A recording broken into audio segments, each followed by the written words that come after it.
So hello everyone, I'm here with my new video regarding fundamental rights. In our previous video, we covered till Article 11, and in this video, we'll cover Article 12 to 35, which is the part 3 of our Constitution. It enshrines the fundamental rights of the Constitution. In our syllabus, it is mentioned fundamental rights, public interest litigation, legal aid, and legal services authority. So, in a single video, these all topics cannot be covered. So, we'll prepare the separate video for all of these. Now, we'll start with the fundamental rights. So, before going to the topic, we'll see what are the previous year questions asked on the same. So, first is examine the scope of fundamental rights in the context of the latest judgment of Supreme Court on the right of privacy. This was asked in 2017. So, we had to write the answer focusing on the right to privacy. Next is, what do you understand by the concept of freedom of speech and expression? Does it covers hate speech also? Why do films in India stand on a slightly different plane from other forms of expression? Discuss. So there are three questions asked in the single question. This was asked in 2014. So firstly, we'll cover the topic, then we'll go on to the framing of these main answers. Starting with the introduction to fundamental rights.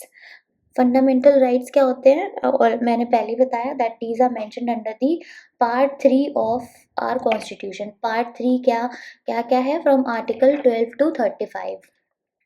ये जो constitution का जो fundamental rights वाला जो एक तरह से जो फीचर है, ये हमने कहाँ से डराइव किया है, from the American bill of rights. और इसको हम क्या बोलते हैं, Magna carta of India. Magna carta की हिस्ट्री हमें पहले से पता है, पुरानी वीडियोस में भी हमने देखा है that what is Magna carta. और इंडिया का जो मैग्ना कार्टा है, इंडियन कॉन्स्टिट्यूशन का जो मैग्ना कार्टा है, उसको हम क्या कहते हैं, fundamental rights. That is from article 12 to 35. जो अमेरिका के बिल ऑफ राइट्स थे, उससे हमने इसे डेराइव किया है. था क्या, पहले there were total 7 fundamental rights, but बाद में क्या हुआ कि एक फंडामेंटल राइट्स को रिपील कर दिया गया, एक राइट को. तो there are 6 in the present situation. अच्छा, फंडामेंटल राइट्स करता क्या है, it provides individual liberties, individual को लिबर्टी, लोगों को लिबर्टी प्रोवाइड करता है, and provide freedom against the state's authoritarian rule. मतलब अगर मान लो किसी सिटीजन का कुछ कोई राइट वायलेट हुआ है बिकॉज ऑफ स्टेट एक्शन, या स्टेट कुछ ऐसा अपना अथॉरिटेरियन रूल लगा रहा है जिससे कि लोगों की फ्रीडम को इन्फ्रिंजमेंट हो रहा है, तो वहाँ पे हम क्या कर सकते हैं, डायरेक्टली हम जुडिशरी के पास जा सकते हैं in violation of these rights, either by executive और बाय एनी लेजिस्लेटिव एक्शन. यहाँ पे जुडिशरी हमें प्रोटेक्ट करती है, जुडिशरी लोगों के फंडामेंटल राइट्स का प्रोटेक्शन का काम करेगी. एक तरह से इंडिया का जो डेमोक्रेटिक सिस्टम है, उसका फाउंडेशन ले डाउन करता है ये fundamental rights. It is justiciable in nature, therefore it is enforceable by the courts. Justiciable मतलब कि अगर वायलेट हुआ है तो हम डायरेक्टली कोर्ट जा सकते हैं, कोर्ट में इस चीज़ को लेके जा सकते हैं कि वायलेशन हुआ है, इसकी रेमेडी दी जाए. It is also called as conscience of the constitution. इसको ऐसा इसलिए कहा गया है क्योंकि वही सेम चीज़ अप्लाई होगी, क्योंकि लीगली एनफोर्सेबल राइट्स हैं जिनसे कि इंडिविजुअल की लिबर्टीज़ को सेफगार्ड करा जा सकता है. तो this part is the very important part. So it is called as the conscience of the constitution. अब आते हैं नेक्स्ट पार्ट पे, that is features of fundamental rights. Features क्या क्या होंगे, तो फीचर्स का मतलब कि कैरेक्टरिस्टिक क्या होल्ड करता है. फिर फंडामेंटल राइट्स जो हैं आर द बेसिक, एक तरह से मिनिमम रिक्वायरमेंट है जो कि कॉन्स्टिट्यूशन गारंटी करता है थ्रू स्टेट, कि स्टेट को ऐसा करना ही है. अगर स्टेट के थ्रू ऐसा कुछ एक्ट हो जाता है जिससे ये राइट्स को राइट्स का इन्फ्रिंजमेंट हो जाता है, तो जो लोग हैं जिनका राइट इन्फ्रिंज हुआ है, they can move to the court for the justice. तो पहला आ गया guaranteed by the constitution. first point is guaranteed by the constitution. why these are guaranteed, क्योंकि ये fundamental rights हैं और ये लोगों को properly दिए गए हैं, that these are your rights. ये ऐसी चीज़ें हैं, ये ऐसी आपकी एक तरह से एक कुछ ऐसे पॉइंट्स हैं जिनमें आपको फ्रीडम दी गई है और इन इस फ्रीडम को आप एन्जॉय कर सकते हो। अगर स्टेट का कोई एक्शन होता है जिससे इस सारी फ्रीडम्स में अगर कुछ हिंड्रेंस आती है तो यानी आपका राइट वॉयलेट हुआ है, और अगर राइट वॉयलेट हुआ है तो इस चीज़ का भी इसमें प्रोविजंस दिए हैं कि अगर राइट वॉयलेटेड है तो आप कैसे अपने राइट्स के वॉयलेशन के लिए फर्दर एक्शन ले सकते हो। तो these are the features which are guaranteed by the constitution. Justiciable अभी बताया। जस्टिसिएबल का मतलब क्या है कि एनफोर्सिएबल है, मतलब सिटीजन सुप्रीम कोर्ट या जो और भी कोर्ट्स है उसमें जाके अपने फंडामेंटल राइट्स का इन्फोर्समेंट करवा सकते हैं। दो तरीके होते हैं देखो। फर्स्ट इज जुडिशियल रिव्यू, कि कोर्ट के पास पावर है कि वो जो पब्लिक सेक्टर बॉडीज हैं उनके एक्शंस को चेक कर सकती है, लीगली भी और कॉन्स्टिट्यूशनली भी। और जो एक रिट्स एक तरीका होता है, बाय रिट्स भी वो चेक लगा सकती है कि वेदर ये जो स्टेट है हमारा ये इनकंसिस्टेंट तो नहीं जा रहा किसी एक्शन के फॉर्म में, तो रिट्स भी लग जाती है। तो जो हायर कोर्ट्स हैं वो रिट्स इशू अगेंस्ट स्टेट हो जाता है, वो ऑर्डर्स इशू हो जाते हैं। कई बार कमांड भी दिया जाता है पब्लिक अथॉरिटी को कि वो उस पर्टिकुलर एक्ट को परफॉर्म करे। सो ये जो रेमेडीज हैं जुडिशियल रिव्यू और रिट्स की, these are for the enforcement of these fundamental rights. Next आ जाएगा यूनिवर्सल इन नेचर। यूनिवर्सल का मतलब क्या हुआ कि दीज आर प्रॉपर, सबके लिए सेम है। यूनिवर्सल मतलब हमेशा एक ही तरह का रहेगा, कोई भी पर्सन हो विदाउट एनी डिस्क्रिमिनेशन सबको दिया गया है। बस कुछ ऐसी चीज़ें हैं, कुछ ऐसे राइट्स हैं जो सारे which includes the head that is all people, और कुछ हैं जो सिर्फ इंडिया के सिटीजन्स को दिए गए हैं। सो ये जो राइट्स हैं these are universal in nature. Not absolute, not absolute मतलब कुछ रेस्ट्रिक्शंस लगाए गए हैं, राइट्स दिए गए हैं लेकिन there are some restrictions attached with each right. जैसे फॉर एग्जांपल जैसे पब्लिक मोरालिटी के लिए हम कई बार उन राइट्स को रेस्ट्रिक्ट भी कर सकते हैं। तो these rights are not absolute, पूरी तरह से एब्सोल्यूट नहीं है। There are some restriction impose to each rights, depending कि कौन सा राइट की बात कर रहे हैं। कैन बी सस्पेंडेड, कई बार इन राइट्स को सस्पेंड भी किया जा सकता है। जैसे फॉर एग्जाम्पल जब इमरजेंसी होती है तो हमारे बेसिक राइट्स को छोड़ के बाकी जो राइट्स हैं those rights can be suspended. Protect individuals from state actions, same कि अगर मान लो स्टेट का कोई ऐसा एक्शन हो रहा है जिससे कि लोगों के राइट्स का इन्फ्रिंजमेंट हो रहा है, तो वहाँ पे स्टेट के एक्शंस के अगेंस्ट वही इंडिविजुअल्स कोर्ट में जा सकते हैं। अमेंडेबल बट नॉट डिस्ट्रॉयबल, क्योंकि बेसिक स्ट्रक्चर फॉर्म करेगा।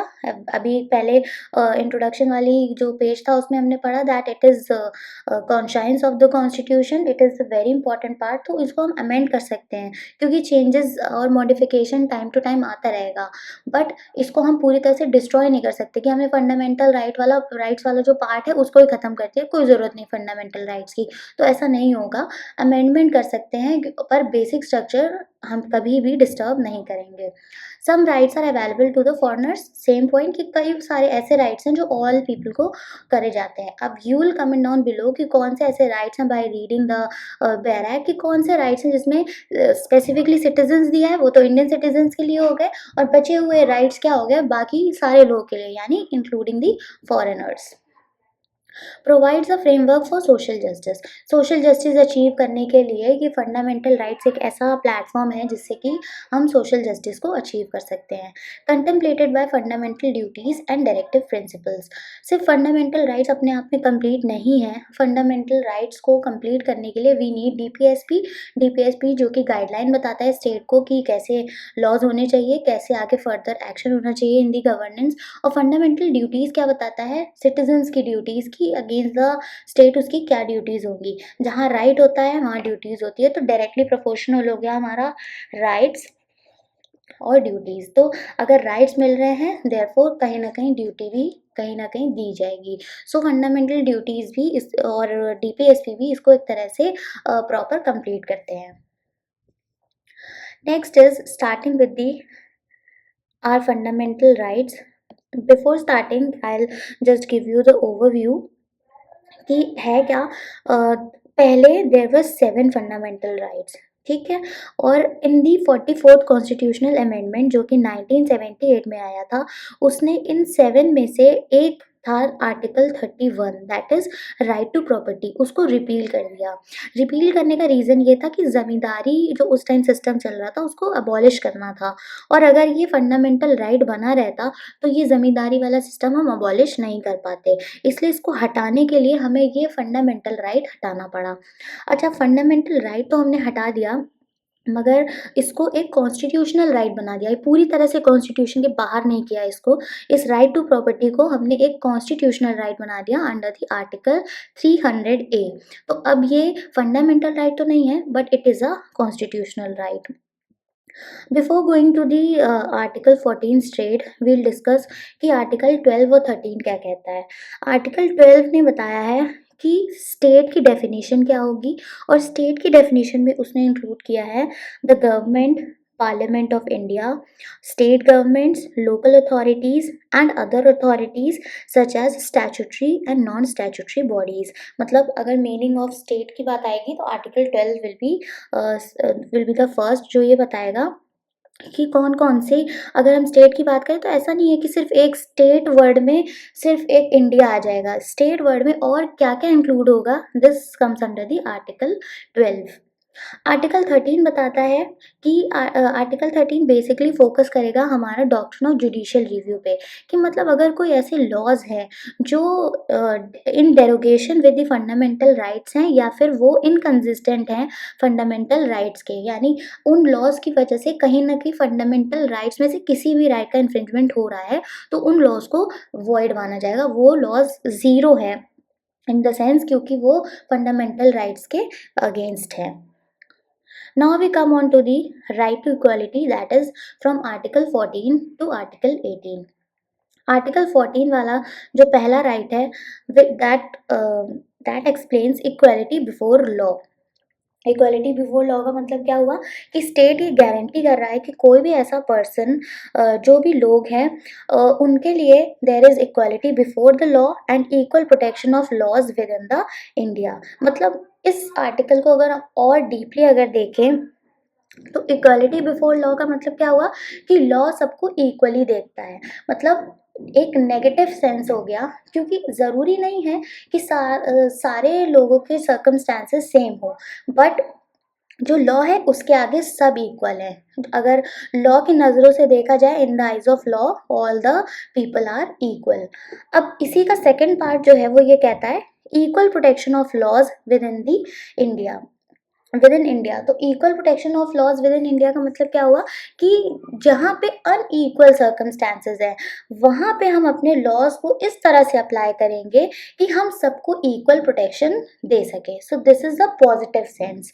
तो आर्टिकल 14 दो तरह के स्टेटमेंट्स का यूज़ करता है, इक्वालिटी बिफोर लॉ यानी लॉ के आगे सब इक्वल है, and equal protection of the laws within India.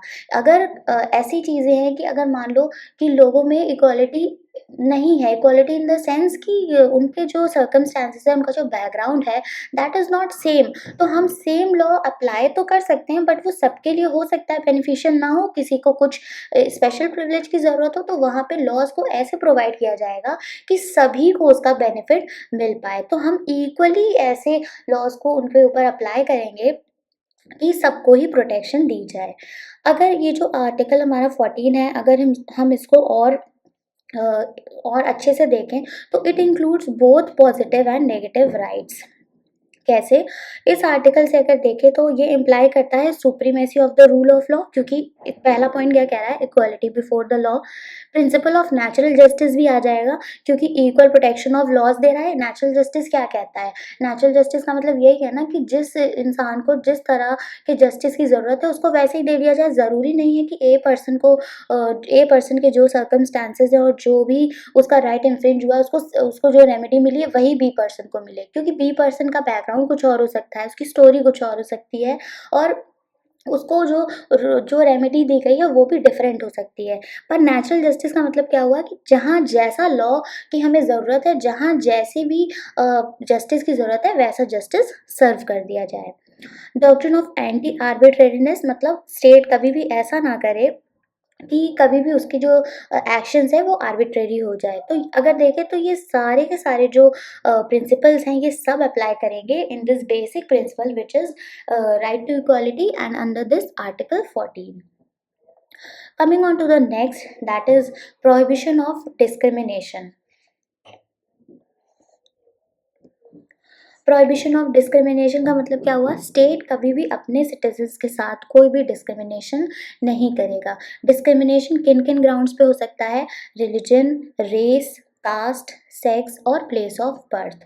मतलब स्टेट की ये रिस्पॉन्सिबिलिटी है कि वो ये इंश्योर करे कि किसी भी सिटीजन को या किसी भी सिटीजन के साथ किसी भी तरह का डिस्क्रिमिनेशन नहीं होगा ऑन सर्टेन ग्राउंड्स। तो वो सर्टेन ग्राउंड्स यही हैं, रिलीजन, रेस, कास्ट, सेक्स और प्लेस ऑफ बर्थ। यानी कि इन कोई भी सिटीजन है उसको किसी भी तरह की डिसेबिलिटी, लाइबिलिटी या रेस्ट्रिक्शन नहीं अप्लाई करेगा state on the above grounds which are mentioned. अच्छा, अब है क्या जब, अच्छा इसको पढ़ने का एक तरीका है।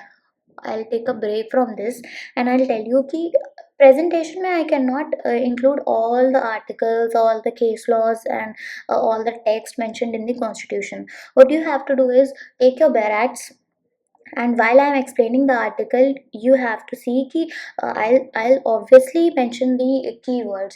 What you have to do is you have to take your bare act and keep on reading with me and keep on understanding with me कि article क्या कह रहा है and what I am explaining. तो इसलिए ज़रूरी है कि अपनी bare act लेके बैठो।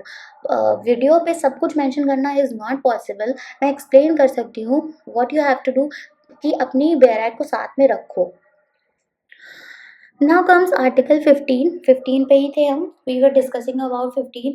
तो 15 वाला आर्टिकल आई एक्सप्लेन कि जैसे जैसे स्टेट जो होता है वो किसी भी तरह का डिस्क्रिमिनेशन अपने सिटीजन्स के अगेंस्ट यूज़ नहीं करेगा और एवरी सिटीजन जो है इसके पास इक्वल एक्सेस होना चाहिए सारे ही पब्लिक जो चीज़ें होती हैं, जैसे कि शॉप्स हो गया, रेस्टोरेंट्स हो गए, पब्लिक एंटरटेनमेंट वेन्यूज़ हो गया, use of well, tanks and roads. तो ये जो सारी चीज़ें हैं ये इसका जो एक तरह से यूज़ करने का जो राइट होता है वो सबके पास है। ऐसा नहीं है कि मेरे घर के पास है तो मैं ही यूज़ करूँगी और कोई यूज़ नहीं करेगा। अगर वो पब्लिक चीज़ें हैं तो वो पब्लिक चीज़ों का एक्सेस हर एक इंडियन सिटीजन के पास होना चाहिए या होता है, स्टेट इसको इंश्योर करेगा। एक चीज़ और इसमें पॉजिटिव दी गई है, what we say as affirmative action. Affirmative action क्या हो गया? स्टेट का उसको एक प्रिविलेज दी गई है कि स्टेट कोई भी स्पेशल प्रोविजन बना सकता है अगर कहीं पे विमेन या फिर चिल्ड्रन के कंसेशन की बात हो। जैसे एग्जांपल आई टेल यू कि कई स्टेट्स में ऐसा है कि जो बस सर्विस है विमेन के लिए that is free of cost, but एक टैग क्या है उसका, एक क्राइटेरिया क्या है कि वो जो विमेन है she must belong to that particular state only. तो ये एक तरह का कंसेशन प्रोवाइड कर दिया। तो ऐसा नहीं है यहाँ पे कोई ये नहीं आ जाएगा कि मेन नहीं आ जाएंगे कि अरे मेरा फंडामेंटल राइट तो इन्फ्रिंज हो गया, यहाँ पे तो डिस्क्रिमिनेशन हो गया। This is not discrimination. ये एक तरह का कंसेशन है, ये एक तरह का स्पेशल प्रिविलेज है जो स्टेट प्रोवाइड कर रहा है टू दी विमेन और चिल्ड्रन। उनके लिए वो इस तरह के लॉज बना सकता है। ये पावर उसको कौन सा, आर्टिकल 15 ही ये पावर उसको एडिशनली दे देता है। Next is Article 16. Article 16 is equal opportunity in employment. Employment में specifically public environment, public employment. मतलब कि ये आर्टिकल गारंटी करेगा equal opportunity for all citizens in public employment. अब इक्वल अपॉर्चुनिटी दे रहे हैं, देयरफॉर डिस्क्रिमिनेशन को ही प्रोहिबिट कर रहे हैं। मतलब किसी भी तरह का सिटीजन के साथ इन रिस्पेक्ट ऑफ एम्प्लॉयमेंट और ऑफिस स्टेट डिस्क्रिमिनेशन नहीं लगाएगा on the basis of religion, race, caste, descent, place of birth, residence और any combination of these factors. ये जितने भी फैक्टर्स ऊपर मेंशन्ड हैं इनके बेसिस पे स्टेट एम्प्लॉयमेंट के टाइम या फिर ऑफिस के टाइम कभी भी अपॉर्चुनिटीज़ देने में डिस्क्रिमिनेशन किसी भी सिटीजन के अगेंस्ट नहीं लगाएगा। स्टेट को ये इंश्योर करना है कि ये जो डिस्क्रिमिनेशन है ये अप्लाई ना हो।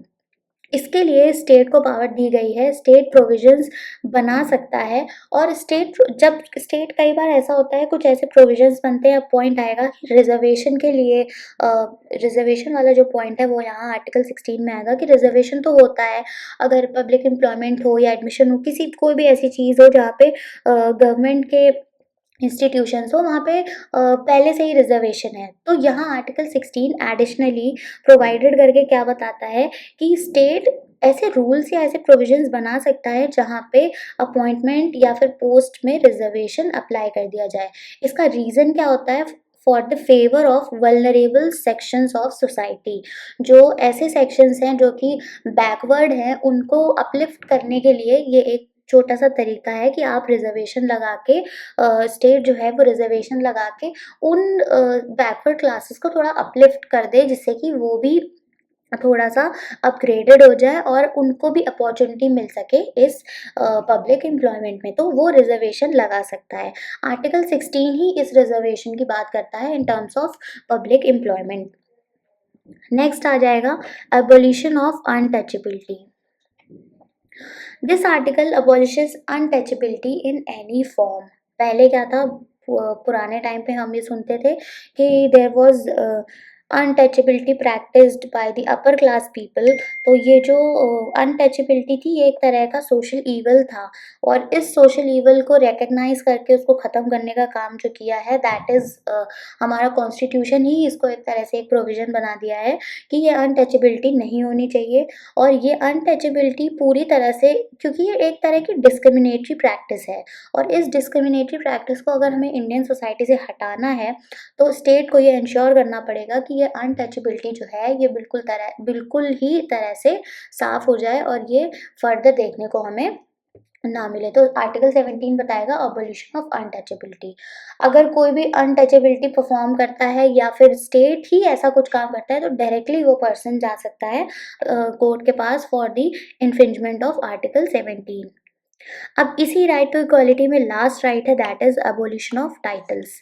क्या था कि जिस टाइम पे ये जो ब्रिटिशर्स थे ये थे, उस टाइम पे बहुत सारे ऐसे टाइटल्स लग रहे थे। टाइटल्स का मतलब क्या होता है? जैसे अभी प्रेजेंट में हम मिस्टर, मिस, डॉक्टर, मिसेस वगैरह लगाते हैं, तो ये जो टाइटल्स थे इसके अलावा भी कुछ टाइटल्स बन गए थे, जैसे कि लॉर्ड। तो इस तरह के जो टाइटल्स थे उनको पूरी तरह से हटा दिया गया। बट ये आर्टिकल ये भी कहता है कि कोई भी टाइटल अब नहीं लगेगा, बट कुछ टाइटल्स ऐसे हैं जो अभी भी हम लोगों को प्रोवाइड कर सकते हैं और वो टाइटल यूज़ भी किए जा सकते हैं। तो कौन कौन से टाइटल्स हैं जो अलाउड हैं? पहला हो गया एकेडमिक डिस्टिंक्शन, मतलब जैसे अगर कोई पर्सन पीएचडी है तो वो डॉक्टर लगा सकता है।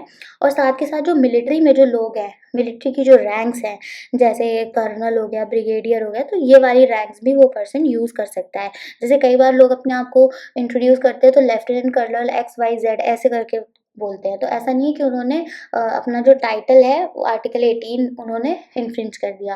These titles are already allowed by article 18। But सिर्फ दो तरह के टाइटल्स अलाउड है, मिलिट्री एंड एकेडमिक वाले। सो यहाँ से ये हमारे 5 जो राइट टू इक्वालिटी थे from article 14 to article 18, these are covered. Next comes right to freedom. Right to freedom article 19 to 22। Article 19 क्या कहता है? Freedom of speech and expression. इसके पास टोटल 6 फंडामेंटल फ्रीडम्स हैं। ऑब्वियसली रीजनेबल रेस्ट्रिक्शंस तो लगते ही हैं, बट फ्रीडम्स क्या क्या हैं हम इन पे फोकस करते हैं। आर्टिकल 19 इन 6 फंडामेंटल फ्रीडम्स को किस तरह से बताता है? 19(1) बोलता है स्पीच एंड एक्सप्रेशन, यानी आपके पास फ्रीडम है कि आप कुछ भी बोल सकते हैं और कुछ भी चीज़ को एक्सप्रेस कर सकते हैं। You have the right to speak.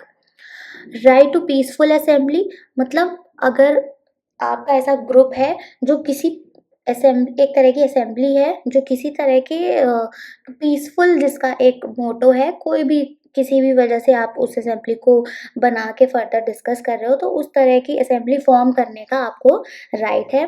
Forming associations and unions, कई बार हम देखते हैं कि लोग खुद से इकट्ठा होके, कोई भी ग्रुप है खुद से इकट्ठा होके कोई एसोसिएशन बना लेता है, या कई बार क्या होता है बहुत सारे कोई बिजनेस वाले लोग हैं वो मिलके एक तरह का यूनियन बना लेते हैं। तो इस तरह के एसोसिएशंस और यूनियंस को बनाना अलाउड है। Free movement through out the India, आप कहीं भी जा सकते हैं इंडिया की टेरिटरी के अंदर। Freedom to reside and settle in any part of India, India के किसी भी पार्ट में आप जाके अपना घर बना सकते हो और उस पार्ट में आप रह सकते हो। Freedom to practise any profession और carry out any occupation trade और बिजनेस। यानी यहाँ पे आपको एक तरह की फ्रीडम दे रहा है कि आप किसी भी तरह का बिजनेस परफॉर्म कर सकते हो, किसी भी तरह का प्रोफेशन कैरी आउट कर सकते हो, वो चाहे ट्रेड हो या किसी भी तरह का ऑक्यूपेशन हो, आप फर्दर इसको प्रैक्टिस कर सकते हो। यानी कि एक तरह से लाइवलीहुड आप अपनी चूज खुद से कर सकते हो कि आपको किस तरह की लाइवलीहुड पसंद आ रही है, क्या आपको फर्दर ज़रूरत है अपने लिए, किस तरह के आप प्रोफ़ेशन में इंटरेस्टेड हो, तो वो आप कर सकते हो। तो आर्टिकल 19 में article 19 1 A, B, C, D, E and G, तो ये 6 जो आर्टिकल 6 जो सब क्लॉज़ेज़ हैं दैट इज़ इन आर्टिकल 19। अब इसी में 19 का जो सब क्लॉज़ 2, 3, 4, 5, 6 है, ये रेस्ट्रिक्शंस लगाता है। और रेस्ट्रिक्शंस किस टाइप के हैं? रीज़नेबल रेस्ट्रिक्शंस हैं इन सारे फ्रीडम्स पे जो कि दी हुई है। तो ये इन फ्रीडम्स पे लगाना ज़रूरी क्यों है? क्योंकि कई बार क्या होता है, स्टेट को ज़रूरत पड़ती है इन पे रेस्ट्रिक्शन लगाने की, क्योंकि इन राइट्स को अगर हम एब्सोल्यूट कर देंगे तो वहाँ पे प्रॉब्लम क्रिएट होगी। So for the interest of sovereignty, integrity या फिर कह सकते हैं पब्लिक मोरालिटी के लिए ये रेस्ट्रिक्शंस लगाए जाते हैं। Now we come on to the next article that is article 20। 19 हो गया हमारा, article 20 protection in criminal cases, protection in respect of conviction for offences. अब देखो, बहुत सिंपल वर्ड्स में अगर बताऊं तो इसको 3 तरह से हम डिवाइड कर सकते हैं। जो पहला पार्ट है वो हमें कहेगा कि एक्स पोस्ट फैक्टो लॉ। पहला हो गया एक्स पोस्ट फैक्टो लॉ, दूसरा हो गया double jeopardy and third is self incrimination. इसके 3 पार्ट्स हैं। आप 1, 2, 3 करके इसको मेंशन कर लो। इससे हमेशा आर्टिकल 20 याद रहेगा। आर्टिकल 20 क्या करेगा? कुछ सेफगार्ड्स प्रोवाइड करता है। पहला सेफगार्ड क्या हो गया कि x post facto law apply नहीं होगा। मतलब ऐसा कुछ, जैसे मान लो एग्जाम्पल से कि कोई पर्सन है, जब उसने कोई एक्ट किया था तब वो ऑफेंस नहीं था, मगर आज वो ऑफेंस है। तो आज ऑफेंस है, उस टाइम पे नहीं था, तो हम उसको आज उस चीज़ के लिए लायबल नहीं कर सकते। जैसे 1999 में अगर किसी पर्सन ने कोई एक्ट किया था जो उस समय ऐसा कुछ नहीं था कि वो ऑफेंस है या गलत है इसको करना, ऐसा कुछ नहीं था। उसने उस टाइम पे वो एक्ट कर दिया, वो ऑफेंस नहीं था, यानी कि वो अलाउड था, कर दिया उसने। 2005 में एक लॉ आ गया, उसने बता दिया कि इस एक्ट को करना अब से ऑफेंस है और अगर कोई करेगा तो उसको फर्दर पनिशमेंट मिलेगी। तो अब यहाँ पे क्या हुआ, लाइबिलिटी क्रिएट हो गई। बट कब से हुई? 2005 से। अब हम उस पर्सन को जिसने 1999 में वो एक्ट किया था उसको हम क्रिमिनली लाइबल नहीं कर सकते, क्योंकि 1999 में वो ऑफेंस था ही नहीं। तो एक्स पोस्ट फैक्टो लॉ का मतलब no person can be convicted for an act that was not considered an offense at the time it was committed. Next जो सेकंड पार्ट आएगा that is double jeopardy. Double jeopardy मतलब एक person को एक offence के लिए एक से ज़्यादा बार प्रोसिक्यूट और पनिश नहीं किया जाएगा। अगर मान लो किसी पर्सन ने पर्टिकुलर ऑफेंस कर दिया, उसके ऊपर ट्रायल चला, प्रोसिक्यूट किया गया, पनिश कर दिया गया, इसके बाद फिर से उसी उसी सेम ऑफेंस पे उसको सज़ा नहीं मिलेगी। एक बार हो गया, ठीक है। मान लो कोई नया लॉ आ गया और वो नया लॉ कहता है कि अब जो सज़ा है वो 3 साल से बढ़ा के 7 साल कर दी गई है। तो वो पर्सन तो अपनी 3 साल की सज़ा काट चुका है। अब ऐसा नहीं दोबारा से केस रीओपन होगा, फिर से प्रोसिक्यूट किया जाएगा, फिर से पनिशमेंट मिलेगी, अब 3 साल की जगह 7 साल की मिलेगी, या फिर 3 साल की कर चुका है तो रिमेनिंग 4 साल की करेगा। ऐसा नहीं होगा, क्योंकि वो ऑलरेडी उस ऑफेंस के लिए प्रोसिक्यूट होके पनिश किया जा चुका है। तो प्रोसिक्यूशन भी डबल बार नहीं होगा और पनिशमेंट भी डबल बार नहीं होगा। Third is self incrimination.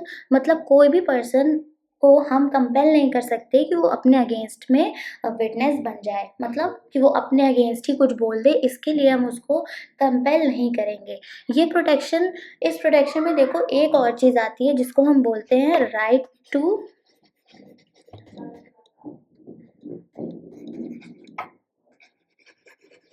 Silence. अगर इंसान चाहे तो वो चुप रह सकता है, उसको चुप रहने का पूरा पूरा प्रोटेक्शन आर्टिकल 20 ही प्रोवाइड करता है कि क्योंकि फोर्सफुल कन्फेशन ना हो सके, लोगों को फोर्सफुली कोई कन्फेशन ना करवाया जा सके, इसीलिए राइट टू रिमेन साइलेंट ये एक आर्टिकल का एक फर्दर एक्सपैंडेड वर्जन है जो कि आता है किसमें, सेल्फ इंक्रिमिनेशन में।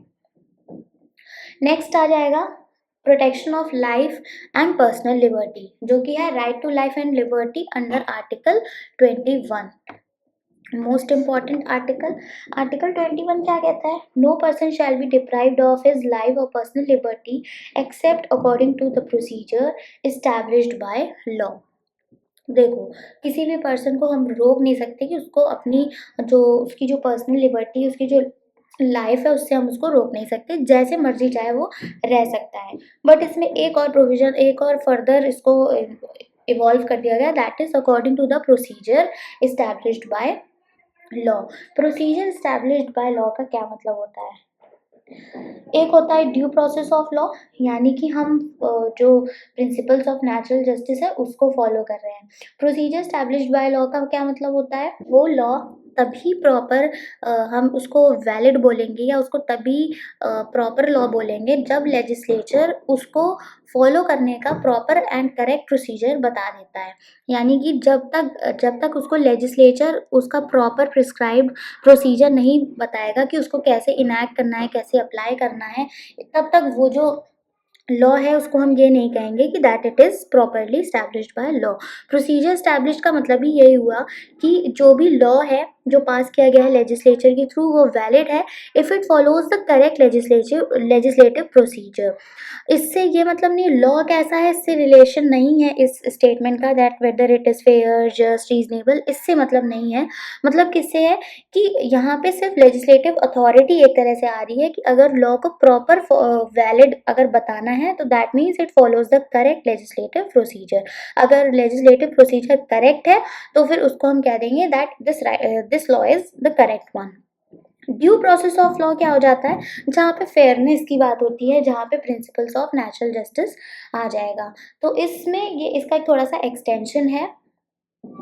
अब आते हैं इसी पे आर्टिकल 21। इसमें देखो राइट टू लाइफ तो है ही है, साथ में फर्दर इसको थोड़ा सा और वेरियस राइट्स इसमें एक्सपैंड कर दिए गए थे, which is right to privacy and right to clean and healthy environment. ये हमने अभी अपनी पिछली पुरानी स्लाइड में भी देखा है कि राइट टू क्लीन इन्वायरमेंट भी right to life and liberty का फर्दर एक्सपेंशन बन जाता है। Next comes article 21A which is right to education. ये जो राइट टू एजुकेशन है ये 86th अमेंडमेंट एक्ट 2002 में आया था, इसको इंक्लूड किया गया था और इसमें क्या था, फ्री और कंपलसरी एजुकेशन प्रोवाइड की जाएगी for the children between 6 to 14 years of age. 6 से 14 साल के जो बच्चे हैं उनके लिए फ्री और कंपलसरी एजुकेशन के कौन प्रोवाइड करेगा, स्टेट प्रोवाइड करेगा। तो स्टेट को ये ध्यान रखना है कि वो फ्री और कंपलसरी एजुकेशन इन बच्चों को, इस एज ग्रुप के बच्चों को दे ही दे। तो ये this is the obligation on the state. और राइट किसका बन रहा है, उन बच्चों का। Protection against arrest and detention in certain cases. देखो इसमें भी दो चीज़ें हैं, protection at the time of arrest. इसमें क्या होता है कि अगर मान लो कोई भी ऐसा अरेस्टेड पर्सन है, देखो अरेस्टेड पर्सन को यहाँ पे हम बहुत ऊपर नहीं जाएंगे, यानी एनिमी एलियंस वगैरह पे नहीं जाएंगे या किसी ऐसे पर्सन के ऊपर नहीं जा रहे हैं जो प्रिवेंटिव डिटेंशन लॉज के अंदर डिटेन किया गया है। इररिस्पेक्टिव ऑफ दोज जो भी अरेस्टेड पर्सन है उनको पहली बात तो इन्फॉर्म किया जाएगा कि उनका ग्राउंड फॉर अरेस्ट क्या है, उनका रीज़न क्या है अरेस्ट करने का, और उनको अलाउ किया जाएगा कि वो अपने किसी भी लॉयर से बात कर सके, उनकी चॉइस के लॉयर से वो बात कर सके, यानी कि उसको लीगल प्रैक्टिशनर से बात करने के लिए अलाउ किया जाएगा, कंसल्ट करने के लिए अलाउ किया जाएगा। और जो भी अरेस्ट हुआ है उस अरेस्टेड पर्सन को मैजिस्ट्रेट के पास within 24 hours of that arrest उसको प्रेजेंट करना पड़ेगा। तो ये जो एक्सक्लूड इसीलिए क्या होता है, ये जो टाइम नेसेसरी होता है जर्नी वगैरह के लिए, इसको जो कोर्ट ऑफ मजिस्ट्रेट है ये इसको एक्सक्लूड कर देती है। जितने भी 24 आवर्स ऑफ अरेस्ट का मतलब ये हुआ कि आपका जो टाइम ट्रैवलिंग है उसको हटा दो, क्योंकि आप प्लेस ऑफ अरेस्ट से कोर्ट तक लेके आओगे, हो सकता है वहीं की दूरी 12 घंटे हो, तो इस वजह से इस वाले पॉइंट को पहले ही हटा दिया जाता है। और जितना भी 24 आवर्स, इसको हटाने के बाद जो 24 आवर्स कैलकुलेट होगा, तो वहाँ पे हम क्या करेंगे, इसी 24 आवर्स को काउंट करेंगे। तो यहाँ पे कोई ऐसा पर्सन जो एनिमी एलियन नहीं है, उसको उस पे ये लॉ अप्लाई होगा। एनिमी एलियन है तो ये वाला जो आर्टिकल 22 है ये अप्लाई नहीं होगा। और अगर कोई ऐसा पर्सन जिसको अरेस्ट या डिटेन किया गया है under the any preventive detention laws, तो वहाँ पे भी ये वाला जो है जो आर्टिकल है ये अप्लाई नहीं किया जाएगा। तुरंत से तुरंत उसको अपना ग्राउंड बताना है कि क्यों अरेस्ट किया जा रहा है, और उसको डिनाई नहीं किया जाएगा कि आप अपने लॉयर से भी बात ना कर पाओ। लॉयर से बात करने के लिए उसको या किसी लीगल प्रैक्टिशनर से बात करने के लिए अलाउ कर दिया जाएगा। अब नेक्स्ट आते हैं right against exploitation, article 23 to 24। Article 23 क्या कहता है, prohibition of traffic in human beings and forced labour.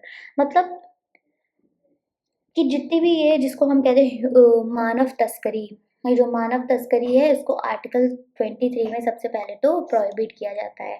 Article 23 क्या कह रहा है कि ह्यूमन ट्रैफिकिंग और फोर्स लेबर में सबसे पहले तो कोर्ट जो है वो प्रोहिबिशन लगाएगा। मतलब कि जो बेगर्स की या ह्यूमन बींग्स की जो ट्रैफिकिंग होती है और फिर उनको फर्दर फोर्स लेबर में भेज देते हैं, तो वहाँ पे अगर कोई ऐसा करता है तो ये एक ऑफेंस होगा which must be punishable in accordance with the law. अगर किसी के साथ ये चीज़ हो जाती है तो ऑब्वियसली आर्टिकल 23 अगर इन्फ्रिंज हुआ है तो आप डायरेक्टली कोर्ट जा सकते हैं। स्टेट को ऐसे कुछ कंपल्सरी सर्विसेज जो है फॉर द पब्लिक पर्पसेस ऐसे इम्पोज करनी चाहिए जिससे कि कोई भी इस तरीके की चीज़ें ना हो और किसी भी तरह का डिस्क्रिमिनेशन भी स्टेट की साइड से ना हो on the basis of religion, race, caste और एनी ऑफ द क्लास। तो ऐसी चीज़ें ना हो, इसी वजह से इसका वॉयलेशन ना हो, इसीलिए इस प्रोविजन को पनिशेबल बनाया गया है। Now comes article 24, prohibition of child labour. जो चाइल्ड लेबर का मतलब क्या हो गया कि किसी भी चाइल्ड को इंक्लूड करना, किसमें, किसी भी एम्प्लॉयमेंट में। और देखो स्पेसिफिकली आर्टिकल 24 क्या कहता है कि कोई भी बच्चा अगर वो 14 ईयर्स से कम है तो हम उसको किसी फैक्ट्री, माइन या फिर हैजार्डस ऑक्यूपेशन में इन्वॉल्व नहीं करेंगे, यानी वो वहाँ पे एम्प्लॉय नहीं बन सकता है। तो इसका मतलब क्या हुआ कि सिर्फ फैक्ट्री, माइन और हज़ार्डस ऑक्यूपेशन, बट इसके अलावा भी बहुत सारे ऑक्यूपेशन है जहाँ पे बच्चों को यूज़ किया जा रहा था, उनसे चाइल्ड लेबर लिया जा रहा था। तो इसीलिए इसका एक एक्सटेंशन आया, child labour prohibition and regulation amendment act 2016। 2016 वाला जो एक्ट कहता है वो कंप्लीट प्रोहिबिशन लगा देता है कि अगर मान लो बच्चा 14 ईयर्स से कम है तो वो किसी भी ऑक्यूपेशन या किसी भी प्रोसेस में इन्वॉल्व नहीं किया जाएगा। ये आर्टिकल जो आर्टिकल 24 है ये सिर्फ प्रोहिबिशन लगाता है किसी भी फैक्ट्री, माइन या फिर किसी भी ऐसी जगह पे जहाँ पे हज़ार्डस एम्प्लॉयमेंट हो। बट इसी के आगे ये वाला जो 2016 वाला जो चाइल्ड लेबर अमेंडमेंट एक्ट है ये हर तरह के ऑक्यूपेशन और हर तरह के प्रोसेस से बच्चों को प्रोटेक्ट करता है। नेक्स्ट है right to freedom of religion, article 25 to 28। Article 25 क्या कह रहा है, freedom of conscience. Freedom of conscience मतलब कि आप फ्रीली प्रोफेस, प्रैक्टिस और प्रोपगेट कर सकते हो अपने जो भी आपका रिलीजन है उसको। अब देखो प्रोफेस का मतलब क्या हुआ कि फ्रीली ये बताना कि मुझे मैं कौन सा जो रिलीजन है उसको फॉलो करता हूँ, उसको प्रॉपरली खुले तरह से एक्सप्रेस करना कि मुझे कौन से रिलीजियस बिलीफ्स पसंद है और मैं कौन से रिलीजियस बिलीफ को फॉलो करता हूँ। प्रैक्टिस करने का मतलब क्या हुआ कि आप किसी रिलीजन को फॉलो कर रहे हो तो उसकी अपनी बिलीफ होगी, उसके अपने कुछ सेरेमनीज होंगी, उन सेरेमनीज, उन बिलीफ्स को या उन रिचुअल्स को फॉलो करना अलाउड है। यानी अगर हम किसी भी धर्म को मान रहे हैं तो उस धर्म के जितने भी रूल्स हैं, रेगुलेशंस हैं, उसके जो भी रिचुअल्स हैं, उसकी जो भी सेरेमनीज हैं, हम उनको फ्रीली प्रैक्टिस कर सकते हैं। लास्ट आता है हमारा प्रोपगेशन। प्रोपगेशन का मतलब क्या हुआ कि मान लो कि मैं किसी ऐसे रिलीजन को फॉलो करती हूँ जो रिलीजन के जो मतलब मुझे ऐसा लगता है कि उस रिलीजन के जो आइडियाज़ हैं या जो उसके आइडियल्स हैं दैट आर वेरी गुड और मुझे इस रिलीजन को और बढ़ाना चाहिए। तो पूरी तरह से कॉन्स्टिट्यूशन हमें इसकी फ्रीडम देता है कि हम अपने रिलीजन को फर्दर आगे प्रोपोगेट कर सकते हैं। प्रोपोगेट करने का मतलब क्या हुआ, फैला सकते हैं। फैलाने के कुछ तरीके हैं, जैसे कि प्रॉपरली कम्युनिकेट करके आप उसको फर्दर, कई सारे तरीके होते हैं जिससे आप, जैसे टीच करके, प्रीचिंग करके आप अपने रिलीजन को फर्दर आगे बढ़ा सकते हो।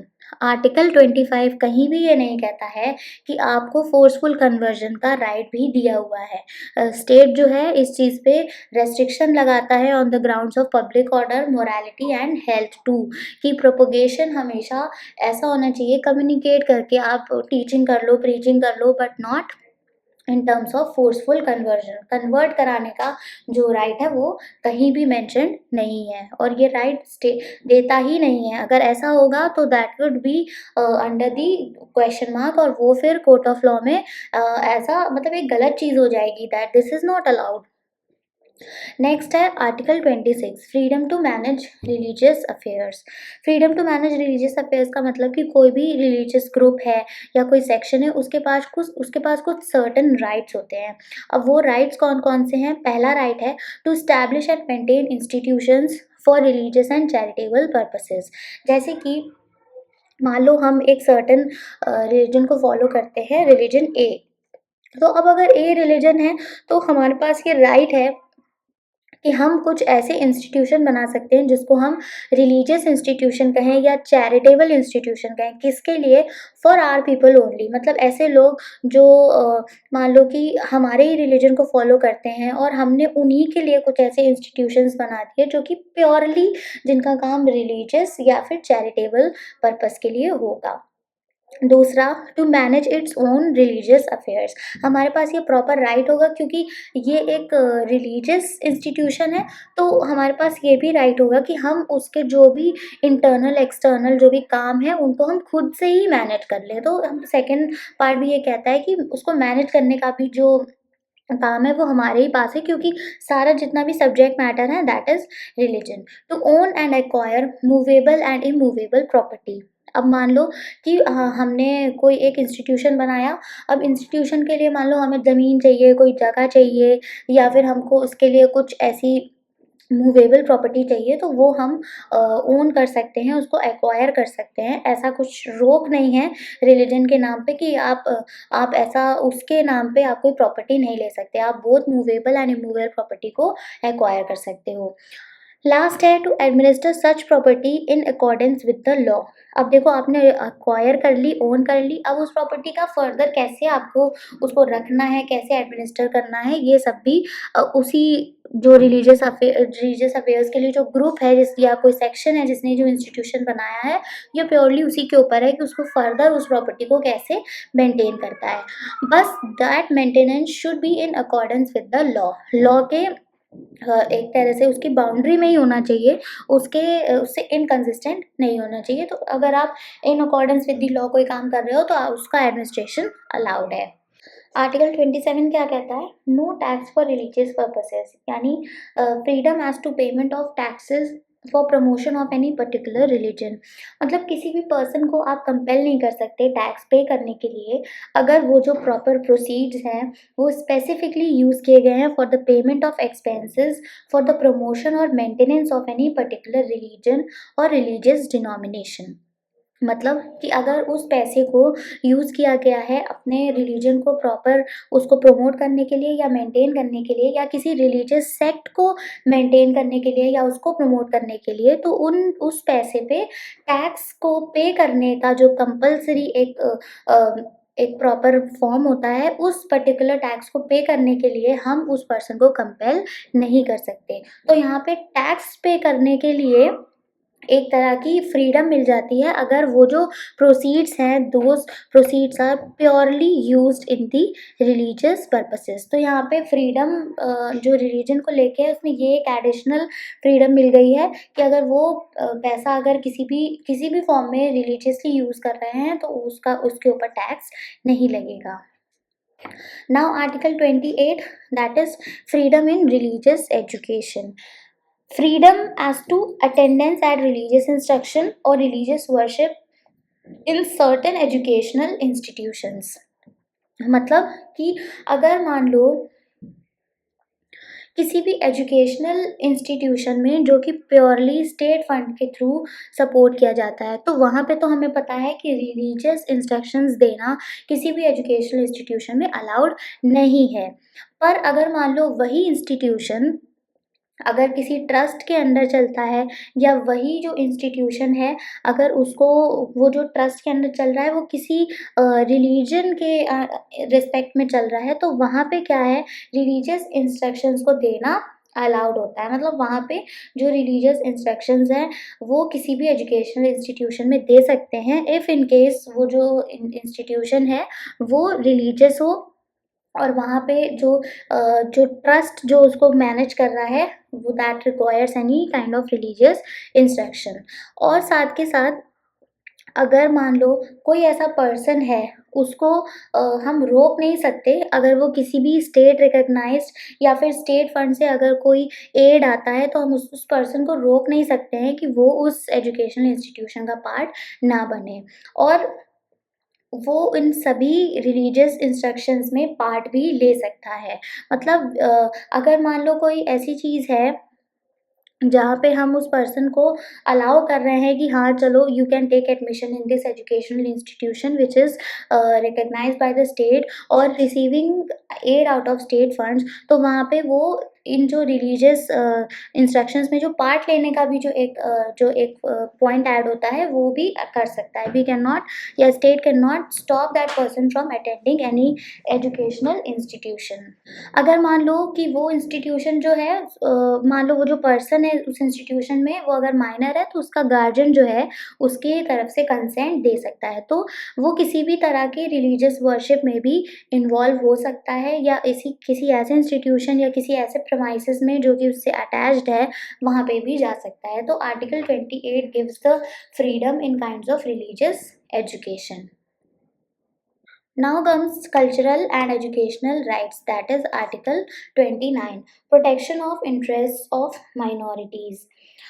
Minorities का मतलब क्या हुआ कि ऐसा कोई ग्रुप या ऐसा कोई भी कम्युनिटी जो कि माइनॉरिटी में हो, मतलब जैसे अगर किसी कंट्री में कोई एक मेजॉरिटी में रिलीजन है और कोई एक माइनॉरिटी में है, तो माइनॉरिटी वाले के राइट्स कैसे प्रोटेक्ट होंगे, that comes under these three articles, that is 29, 30, 31। 31 is already a repealed article, ये 31 वाला आर्टिकल है, दिस इज रिपील्ड, और ये अब मैंने पहले ही बताया ये आर्टिकल 300A में जा चुका है under the 44th amendment act of 1978। Article 39 क्या कह रहा है, protection of interest of minorities, मतलब कोई ऐसा सेक्ट है सिटीजन्स का या कोई ऐसा सेक्शन है सिटीजन्स का जो इंडिया में ही रह रहा है या इंडिया के किसी पार्ट में रह रहा है। तो अब देखो डिफरेंट अगर सेक्शन है, हो सकता है उसकी लैंग्वेज अलग हो सकता है उसकी स्क्रिप्ट अलग हो सकता है उसका कल्चर अलग हो, तो इन सारी चीज़ों को प्रोटेक्ट करने का काम क्या होगा, स्टेट का होगा। और उस जो सेक्शन को एक तरह से राइट प्रोवाइड कर दिया जाता है that you can preserve your culture और योर लैंग्वेज और योर स्क्रिप्ट और any part of your group. तो माइनॉरिटीज़ को अपनी इन चीज़ों का जो प्रोटेक्शन है, जो उसको कंजर्व करने का एक जो राइट है वो प्रोवाइड करेगा हमारा आर्टिकल 29। अगर मान लो कि कोई स्टेट रन एजुकेशनल इंस्टीट्यूशन है, कोई ऐसा स्कूल या कॉलेज है जो स्टेट के थ्रू रन होता है या फिर उसको एड मिलता है स्टेट के थ्रू, तो वहाँ पे किसी भी सिटीज़न को एडमिशन लेने में से मना नहीं किया जाएगा। और मना किस बेसिस पे करते हैं, डिस्क्रिमिनेशन के कुछ ग्राउंड्स हैं, जैसे on the basis of religion, race, caste, language और एनी ऑफ देम। तो इसलिए इंडिविजुअल्स के जो मतलब इर्रिस्पेक्टिव ऑफ देयर कम्युनिटी, हम उनको रोक नहीं सकते किसी भी एजुकेशनल इंस्टीट्यूशन में एडमिशन लेने के लिए। तो यहाँ पे एक तरह से एक लग जाएगा, ग्राउंड आ जाएगा कैसा, कि हम किसी भी सिटीज़न को एडमिशन लेने के लिए नहीं रोकेंगे किसी ऐसे इंस्टीट्यूशन में जहाँ पे स्टेट एड कर रहा हो या फिर स्टेट रन एजुकेशनल इंस्टीट्यूशन हो on the basis of religion, का रेस, कास्ट, लैंग्वेज और एनी ऑफ देम और जेंडर इवन। तो ये सारी चीज़ें इंक्लूड हो जाएंगी। तो उन लोगों के राइट्स को हम प्रोटेक्ट कर रहे हैं कि इर्रिस्पेक्टिव ऑफ देयर कम्युनिटी।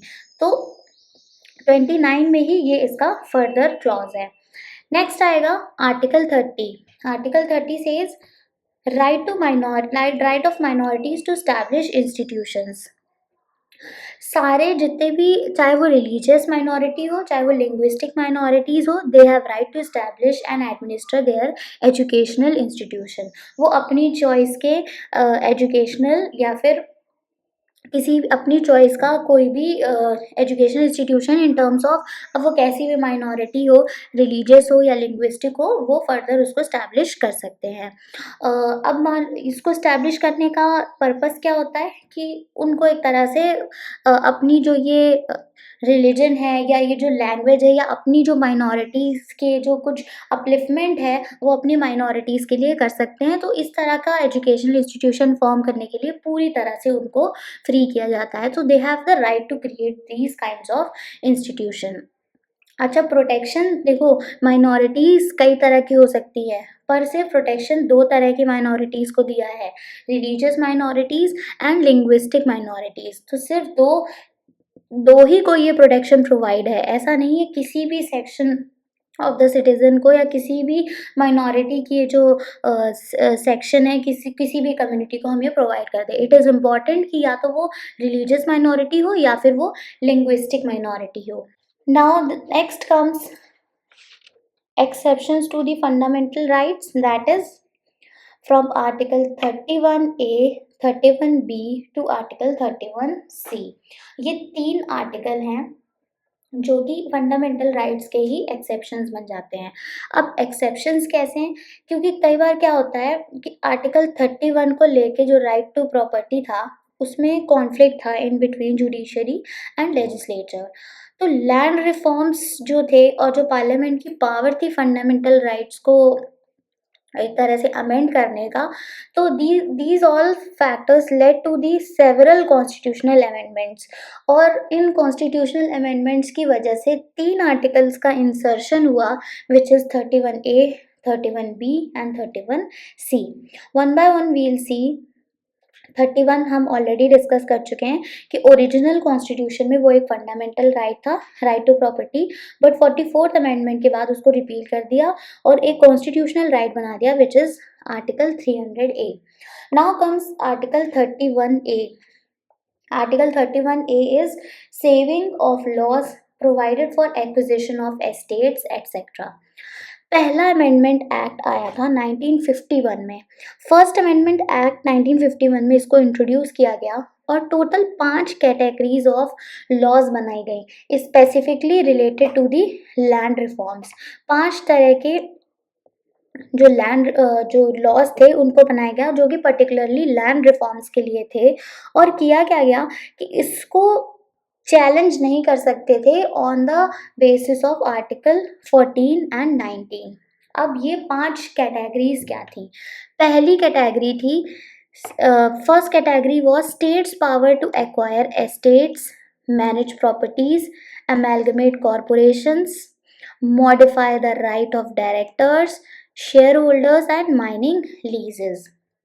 ये 5 तरह के जो कैटेगरीज थी लॉज की related to the land reforms, इनको प्रोटेक्ट किया गया कि इनको चैलेंज नहीं कर सकते अगर आपका आर्टिकल 14 और 19 इन्फ्रिंज होता है। तो यहाँ पे क्या है, एक तरह से एक्सेप्शन हो गया फंडामेंटल राइट्स का। आप एक तरफ फंडामेंटल राइट्स दे रहे हो और एक तरफ आपका आर्टिकल 31A है कि अगर लैंड रिफॉर्म्स की बात होती है, इन 5 पॉइंट्स की बात होती है, तो अगर ये 5 जो पॉइंट्स हैं, अगर ऐसा कुछ हो रहा है, स्टेट को ऐसी पावर दी गई है कि अगर स्टेट के पास स्टेट का अगर कोई भी अगर ऐसा पॉइंट आता है इन 5 को लेके, तो वहाँ पे आप आर्टिकल 14 और 19 का अगर वॉयलेशन होता है तो आप कोर्ट में नहीं जा सकते। क्यों? क्योंकि because it's the exception to the fundamental rights. अब इसी में फर्दर आते हैं आर्टिकल 31B पे। 31B भी ऐड किया गया था फर्स्ट अमेंडमेंट एक्ट में। फर्स्ट अमेंडमेंट एक्ट में इसको क्रिएट किया गया था और कहता क्या है ये कि जो 9th शेड्यूल है, 9th शेड्यूल को सेफगार्ड करने का काम, उसके एक्ट्स और रेगुलेशंस को बचाने का काम from the being challenged on the grounds of violating any fundamental right. इस वजह से आर्टिकल 31B को बनाया गया था। अब what is 9th schedule? 9th schedule में ऐसी लिस्ट दी गई है जहाँ पे सेंटर और स्टेट लॉज बना सकते हैं। तो 9th शेड्यूल को प्रोटेक्शन का यानी इम्यूनाइज करने का काम दिया है आर्टिकल 31B को। इसका स्कोप 31A से वाइडर है। इसका रीजन क्या है वाइडर होने का, क्योंकि ये 9th शेड्यूल को फंडामेंटल राइट्स से प्रोटेक्शन दे रहा है कि अगर कोई चेंजेस आता है, कोई चेंज होता है 9th शेड्यूल के अगर थ्रू कोई काम हो रहा है, तो आप वहाँ पे अपने फंडामेंटल राइट्स को पिक्चर में लेके नहीं आ सकते हो। तो it is the exception to the fundamental right. Now comes article 31C। 31C को ऐड किया गया था in the 25th amendment act, 25th amendment act 1971। ये जो 25th अमेंडमेंट एक्ट में 31C आया था, ये बात करता है डायरेक्टिव प्रिंसिपल्स में। डायरेक्टिव प्रिंसिपल्स में एक आर्टिकल है article 39B and C। Article 39B कहता है कि आपके कॉमन गुड की बात करता है कि जहाँ पे ऐसी कुछ मटेरियल रिसोर्सेज हैं कम्युनिटी के जिसका ओनरशिप और जो कंट्रोल है वो स्टेट के पास है, उस स्टेट को अपनी पॉलिसी इसी हिसाब से बनानी चाहिए कि वो बेस्ट सर्व कर सके कॉमन गुड को। और सी कहता है कि ये जो ऑपरेशन हो रहा है इकोनॉमिक सिस्टम का, इसका मतलब ये नहीं है कि सारी जो वेल्थ का कंसंट्रेशन है वो एक ही जगह हो जाए, और उसका जो प्रोडक्शन है means of production that must be to the common detriment. ये जो दो पॉइंट्स 39B और सी के जो कवर होते हैं, इन दो पॉइंट्स के बेसिस पे अगर मान लो स्टेट कोई भी, आप इन दो पॉइंट्स के बेसिस पे अगर कोई डीपीएसपी को यूज करते हुए कोई लॉ बनाता है, तो that shell be declared void on the grounds of violating article 14 और 19। तो यहाँ पे ये जो है ये भी एक एक्सेप्शन बन जाएगा, क्योंकि यहाँ पे ये कह रहा है no law implementing socialist directive principles specified in article 39B and C shall be declared void on the grounds of violating article 14 और 19। कि अगर वो यूज करके बना रहा है तो हम उसको वॉइड नहीं कर देंगे अगर वो आर्टिकल 14 और 19 के अगेंस्ट भी है। अगर वॉयलेशन हो भी रहा है तो भी वो जो लॉ है दैट विल बी वैलिड, क्योंकि यहाँ यूज क्या किया गया है, नो लॉ। इसी का एक केस लॉ है that is IR Coelho case 2007। यहाँ पे सुप्रीम कोर्ट ने बोला था कि जो भी लॉज हम 9th शेड्यूल के अंडर बनाते हैं बट जो कि केशव नंदा भारती केस के बाद हुए हैं, यानी after 24 April 1973, that could be scrutinised if they violate fundamental rights और the basic structure of the constitution. वो क्वेश्चन में लेके आए जा सकते हैं अगर वो फंडामेंटल राइट्स या फिर basic structure of the constitution को खराब कर रहे हैं तो those can be in the question. और ये स्पेसिफिकली 9th शेड्यूल की बात करी गई हो, ओनली द 9th शेड्यूल। ठीक है, बाकी किसी आर्टिकल की बात नहीं है, सिर्फ आर्टिकल 31B में जो 9th शेड्यूल मैंशनड है उसके लिए है, and to that to from the date mentioned that is 24 April 1973।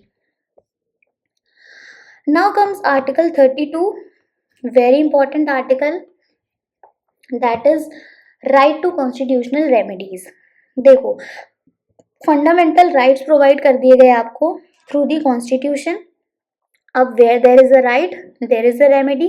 Right infringe होगा तो रेमेडी का होना जरूरी है, या तो राइट नहीं होगा या तो रेमेडी नहीं होगी, और रेमेडी है तो राइट नहीं होगा, तो इसका मतलब कि वो ना राइट था ना रेमेडी थी।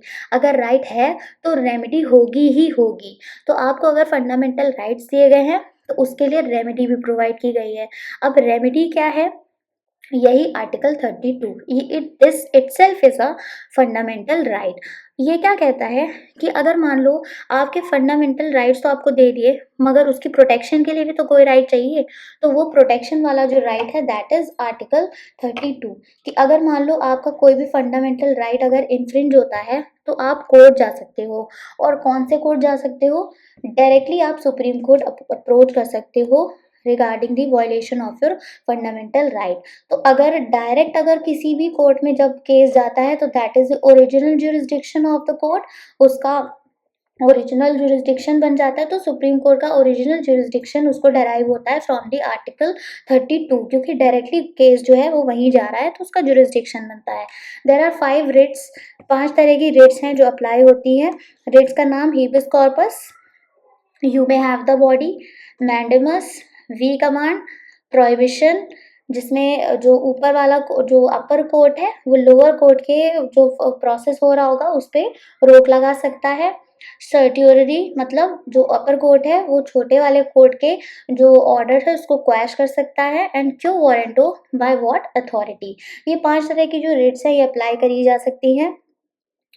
यही सेम जो भी राइट्स आपको आर्टिकल 32 में दिया गया है, जो पावर हाई कोर्ट को आर्टिकल 32 में दी गई है, वही सेम पावर हाई कोर्ट्स को दी गई है अंडर आर्टिकल 226। हाई कोर्ट्स में भी जाके इन्हीं रिट्स पे एंड एडिशनल जो रिट्स हैं उन पे जाके आप आर्टिकल 226 में डायरेक्टली हाई कोर्ट जा सकते हो।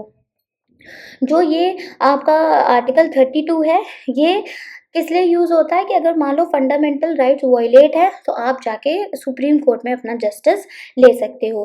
कोर्ट को ये एम्पावर करता है कि ये इन राइट्स को यूज करते हुए writ against these infringement of fundamental rights को आप अप्लाई करें और स्टेट के अगेंस्ट में फिर कोर्ट ऑर्डर निकालता है। 226 जो है वो हाई कोर्ट्स के लिए है एज इन सेम आर्टिकल 32। बस ये है कि 226 is a constitutional right and article 32 is itself a fundamental right. अब आते हैं इसके आगे के प्रोविजंस में, that is from article 33 to 35। 33 is कि power of parliament to modify the rights conferred by this part in their application to forces etcetera. मतलब parliament को एक तरह की पावर दे दी गई है कि वो फंडामेंटल राइट्स को रेस्ट्रिक्ट कर सकता है या एब्रोगेट कर सकता है। अब रेस्ट्रिक्ट या एब्रोगेट क्यों कर रहा है, किन के लिए करेगा? पहला तो मेंबर ऑफ आर्म्ड फोर्सेस, अगर कोई भी डिफेंस फोर्सेस से है तो वहाँ पे पार्लियामेंट उनके राइट्स को फर्दर रेस्ट्रिक्ट कर सकता है, या फिर कोई पैरामिलिट्री फोर्सेस से है, या फिर कोई पुलिस फोर्सेस से है, इंटेलिजेंस एजेंसी से है, या एनालॉगस फोर्सेस से है। तो ये टोटल जो आपको 5 तरह के जो टर्म्स दे दिए गए हैं, 5 तरह की जो कैटेगरीज दे दी गई हैं, इन कैटेगरीज पे पार्लियामेंट रेस्ट्रिक्ट कर सकता है इन फंडामेंटल राइट्स को। नेक्स्ट आता है, अच्छा ये रेस्ट्रिक्शन क्यों किया गया है? रेस्ट्रिक्शन का जो रीज़न है that is proper discharge of their duties, और इस ड्यूटीज़ को डिस्चार्ज करते टाइम प्रॉपर डिसिप्लिन को मेंटेन किया जाए, इसीलिए पार्लियामेंट रेस्ट्रिक्शन लगाता है। Now comes article 34। 34 क्या कह रहा है? Restriction on rights conferred by this part while martial law is in force in any area. मान लो ये भी एक तरह का एक्सेप्शन ही है। 33 वाज आल्सो द एक्सेप्शन, 34 भी एक्सेप्शन है। किस चीज़ का एक्सेप्शन?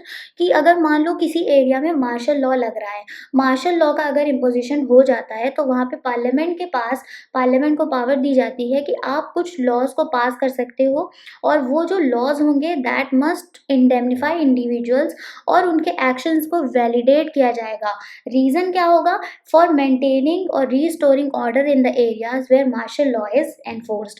जहाँ पे भी इस तरह के मार्शल लॉज किसी अगर एरिया में लगे हैं तो उसके रिस्टोरेशन के लिए, उस एरिया के मेंटेनेंस के लिए ये वाला जो पार्ट है ये इम्पोर्टेंट हो जाएगा। इसीलिए वहाँ पे अगर मान लो कोई मार्शल लॉ ने अगर कोई मान लो पनिशमेंट दे दिया, कोई सेंटेंस दे दिया, या कोई फोरफिचर का ऑर्डर दे दिया, तो इन सबको क्या है एक तरह से डन करना पड़ेगा। और वो पावर कौन दे रहा है? वो पावर किसको दी जा रही है? पार्लियामेंट को मेंशन की जा रही है।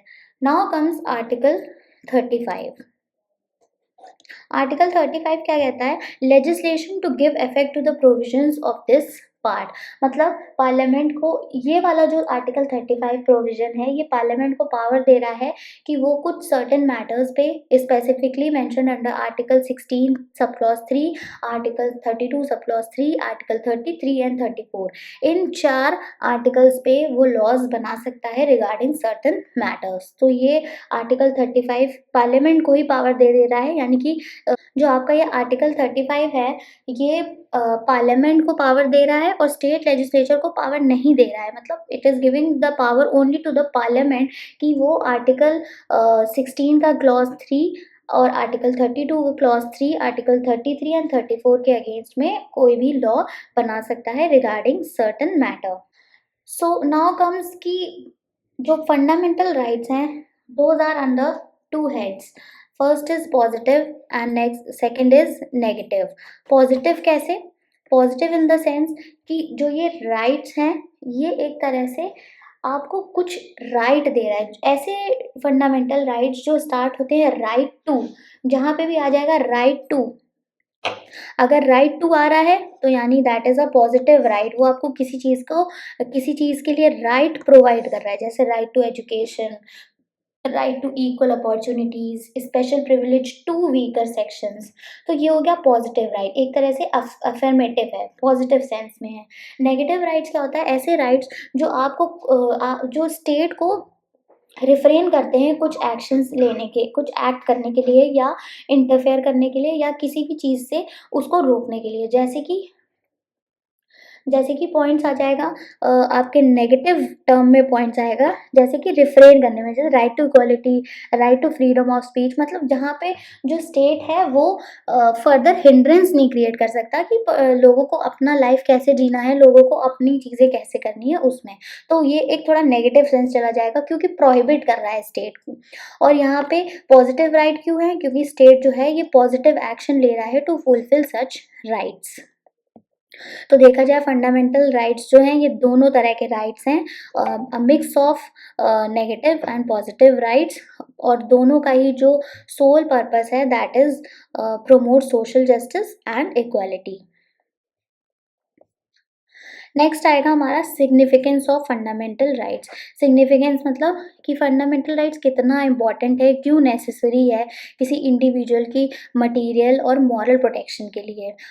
इम्पॉर्टेंट तो पता ही है, सोशल, पॉलिटिकल और जो हमारा इक्वालिटी वाला जस्टिस है उसको देते हैं, लेकिन साथ के साथ कुछ और पॉइंट्स हैं जिनके लिए ये इम्पॉर्टेंट होगा। तो फर्स्ट है हमारा प्रोटेक्शन ऑफ इंडिविजुअल लिबर्टी। अगर हमें किसी भी पर्सन की अगर लिबर्टी या फिर उसकी फ्रीडम को अगर प्रोटेक्ट करना है तो fundamental rights would be the essential part. एक ऑलराउंड डेवलपमेंट अगर सिटीजन का करना है इन द कंट्री तो ये राइट्स इंपॉर्टेंट है, इसीलिए इनको फंडामेंटल बोला गया है, बिकॉज दीज सिग्निफाई कि these are important for the all round development of the citizens. Next is equality before law. All the people are equal in the eyes of law, इसलिए law के लिए सारे लोग important हैं, सारे लोग equal हैं उनकी नज़र में, इसलिए फंडामेंटल राइट्स इम्पॉर्टेंट हो जाते हैं। डेमोक्रेटिक वैल्यूज को कैसे अपलिफ्टमेंट मिलता है, क्योंकि देखो डेमोक्रेसी है, डेमोक्रेसी में people are the most important person. Preamble भी कहता है that people are the source of authority.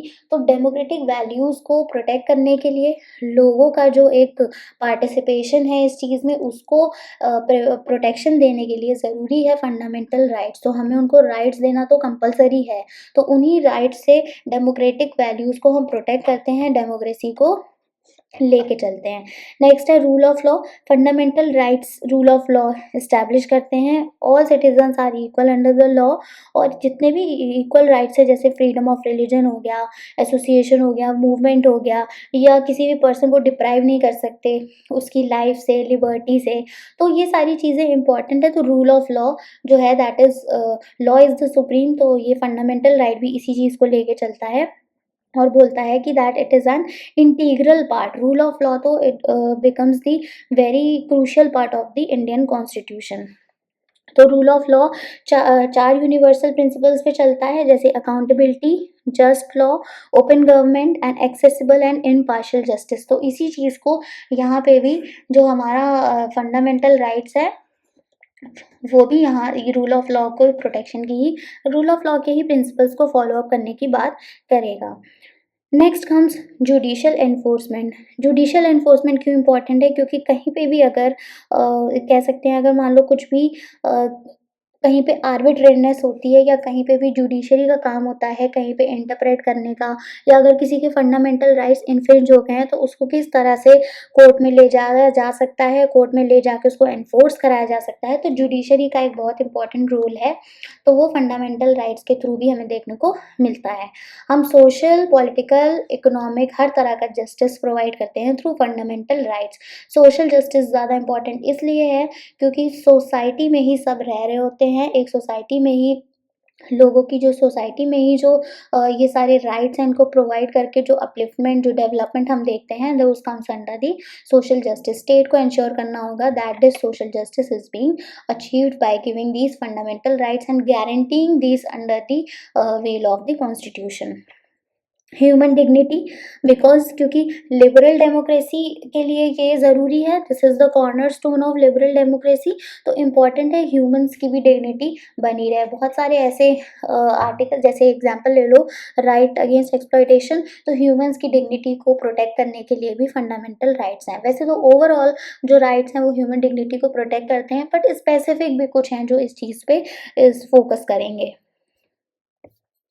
Next आता है हमारा limitations of fundamental rights. Limitations क्या क्या हैं? जैसे पहला, हमने कई कई बार अपने आर्टिकल्स में देखा, there are reasonable restrictions imposed. क्यों? क्योंकि जो जितने भी राइट्स हैं those are not absolute rights, इसीलिए रीजनेबल रेस्ट्रिक्शंस को अप्लाई किया गया है for the certain reasons. Public morality हो गया, सिक्योरिटी हो गया। वही अब आगे फर्दर हम पॉइंट्स में देखेंगे, जैसे नेशनल सिक्योरिटी। कई बार नेशनल सिक्योरिटी के लिए इन राइट्स के ऊपर थोड़ा सा रोक लगाया जाता है। क्रूशियल एस्पेक्ट है fundamental rights, definitely democratic society के लिए इम्पोर्टेंट है। The they protect and guarantee certain basic liberties of the individuals, but कुछ लिमिटेशंस की ज़रूरत पड़ती है। और वो लिमिटेशंस में सबसे ज़्यादा ज़रूरी ये है कि जो हमारी नेशनल सिक्योरिटी है उसके लिए हम इन राइट्स पे रोक लगा सकते हैं। पब्लिक ऑर्डर एंड मोरालिटी का मतलब क्या हुआ कि जनरली जो हम जब सोसाइटी में कोई पब्लिक ऑर्डर को मेंटेन करते हैं तो वहाँ पे इन राइट्स को की ज़रूरत पड़ जाती है। तो इन राइट्स में हमें रेस्ट्रिक्शंस लगाना ज़रूरी होता है, और मोरालिटी के लिए भी हमें इन रेस्ट्रिक्शंस का काम पड़ता है। तो ये रेस्ट्रिक्शंस ज़रूरी होते हैं कई बार, कि जिससे कि आउट ऑफ हैंड चीज़ें ना हो जाएँ। नो एब्सोल्यूट राइट्स तो नहीं होंगे। एब्सोल्यूट राइट्स क्यों नहीं होते हैं? क्योंकि कई बार क्या होता है, जैसे नेशनल इमरजेंसी लग गई, तो नेशनल इमरजेंसी है तो राइट्स को सस्पेंड कर दिया जाएगा। सिर्फ़ आर्टिकल 20 और 21 को छोड़ के बाकी सारे आर्टिकल्स, जो बाकी जितने भी फंडामेंटल राइट्स हैं, those will be suspended. Reason क्या है? कंट्री का डेमोक्रेटिक सिस्टम जो है उसको प्रोटेक्ट करने के लिए, और सिटीजन्स के ऊपर जियोपार्डी ना आ जाए, इस वजह से हम सिर्फ 2 ही आर्टिकल्स देते हैं और बाकी आर्टिकल्स पे सस्पेंशन लग जाता है। जुडिशियल इंटरप्रिटेशन का मतलब क्या हुआ कि जहाँ पे जो हमारी जुडिशरी है उसके लिए ओपन होता है कि वो फंडामेंटल राइट्स को और अच्छे तरह से इंटरप्रेट कर पाए। और अगर कोई नया पॉइंट निकल के आता है, अब वेदर वो लिमिटेशन के थ्रू आ रहा है या उसकी सिग्निफिकेंस के थ्रू आ रहा है, तो जुडिशरी का interpretation is very important. Amendability का मतलब कि जो भी राइट्स हैं those are neither sacrosanct nor permanent.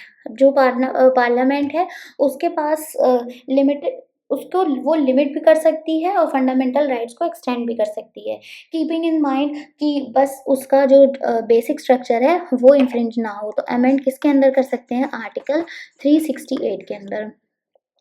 Conflict with directive principles, कई बार होता है कि उसका जो हमारे फंडामेंटल राइट्स हैं वो डीपीएसपी के कुछ कॉन्फ्लिक्ट में आ जाते हैं, या उस आपस में एक तरह का इनकंसिस्टेंसी बन जाती है। तो वहाँ पे क्या है, अब इसके कुछ केस लॉज हैं जो हम फर्दर देखेंगे, बट एक तरह का लिमिट लगा देता है डीपीएसपी के साथ अगर कोई कॉन्फ्लिक्ट है तो फंडामेंटल राइट्स वर्सेस डीपीएसपी जो है उसके बीच में क्या कॉन्फ्लिक्ट है, इसके कई सारे केस लॉज है, वो हम आगे फर्दर स्लाइड्स में डिस्कस करेंगे। But conflict with DPSP is one of the limitations of fundamental rights. So, question number 1, the question was, examine the scope of fundamental rights in light of the latest judgment of Supreme Court on the right to privacy. इस question को अगर हम further heads में divide करें तो सबसे पहले क्या होगा, हम इनका इंट्रोडक्शन दे देंगे। इंट्रोडक्शन में हम क्या बताएंगे? राइट टू प्राइवेसी का सबसे मेजर केस एक था, that case was K S Puttaswamy versus union of India. तो ये केस आया था 2017 में। इंट्रोडक्शन देते हुए हम ये बताएंगे कि सुप्रीम कोर्ट का एक लेटेस्ट जजमेंट था जो लैंडमार्क जजमेंट बन गया, that is the judgement of justice K S Puttaswamy versus union of India in 2017, जिसमें यूनानिमसली ये डिसाइड हुआ कि right to privacy is a fundamental right under article 21 of the constitution. इसने reaffirm कर दिया कि फंडामेंटल राइट्स को एक्सपैंड भी किया जा सकता है for the advancement of human rights standard. अगर उसको हमें ग्लोबली मीट करना है, अलाइन करना है, तो हमें उसका एक्सपेंशन ज़रूरी होगा करना। नेक्स्ट हेड हम बना सकते हैं scope of fundamental rights post judgment. इस जजमेंट के बाद क्या क्या चेंजेस आए और उसका कैसे स्कोप बढ़ा। तो फर्स्ट पॉइंट हो जाएगा privacy as an inalienable right. ये ऐसा राइट है जो कि बहुत इंपॉर्टेंट है। It forms an intrinsic to life and personal liberty and this can be protected under article 14, 19 and 21। एक तरह से इसमें informational privacy, bodily autonomy, decisional autonomy सब कुछ इंक्लूड हो जाएगा under this inalienable right. Second point mention कर सकते हैं horizontal application of fundamental right. तो पहला होगा inalienable, second is horizontal application of fundamental rights, means कि जजमेंट को एक्सटेंड किया जा सकता है। जजमेंट की एक्सटेंशन की वजह से फंडामेंटल राइट्स का जो एप्लीकेबिलिटी है वो बियॉन्ड स्टेट एक्शन भी चला जाता है। It includes private entities also, मतलब जो डिजिटल और डेटा सेंट्रिक जो इंटरेक्शंस है उसमें भी इनको अप्लाई किया जा सकता है। तो एक तरह का हॉरिजॉन्टल एप्लीकेशन भी जुडिशरी के थ्रू हमें प्रोवाइड होता है। नेक्स्ट है reinforcement of other fundamental rights. Right to privacy को स्ट्रेंथन करने के लिए कुछ और राइट्स हो जाएंगे, जैसे कि freedom of speech and expression, article 19 हो गया। Right to dissent, right to choose one's gender, sexuality and reproductive autonomy. तो ये कुछ एडिशनल राइट्स हैं जो कि राइट टू प्राइवेसी को और ज़्यादा मतलब स्ट्रेंथन कर देते हैं और ज़्यादा एक्सपैंडेबल बना देते हैं। फोर्थ आ जाएगा data protection and digital rights. इस जजमेंट के बाद से, इस जजमेंट के ही बात ज़रूरी हो गया कि एक ऐसा डेटा प्रोटेक्शन रिजाइम होना चाहिए। तो डेटा प्रोटेक्शन रिजाइम के लिए एक एक्ट होना ज़रूरी है उसको कॉम्प्रिहेंसिव करने के लिए।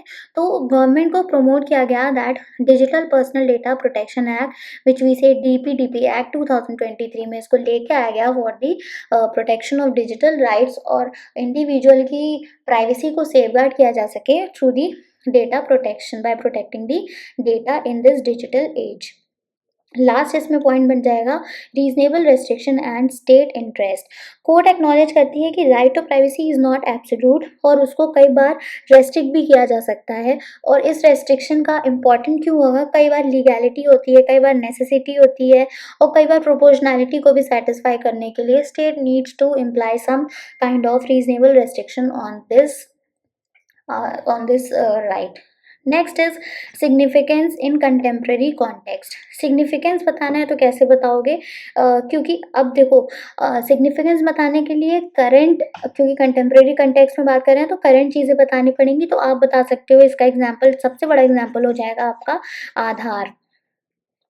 आधार वुड बी आधार और जो डिजिटल आइडेंटिटी स्कीम्स हैं ये एक पहला बनेगा। There are certain surveillance practices, data governance कैसे किया जा रहा है एआई के थ्रू, वो भी इसका एक एग्जांपल हो जाएगा। रिप्रोडक्टिव राइट्स और एलजीबीटीक्यू के जो राइट्स हैं उनको भी एक तरह से इसका सिग्निफिकेंस माना जाएगा।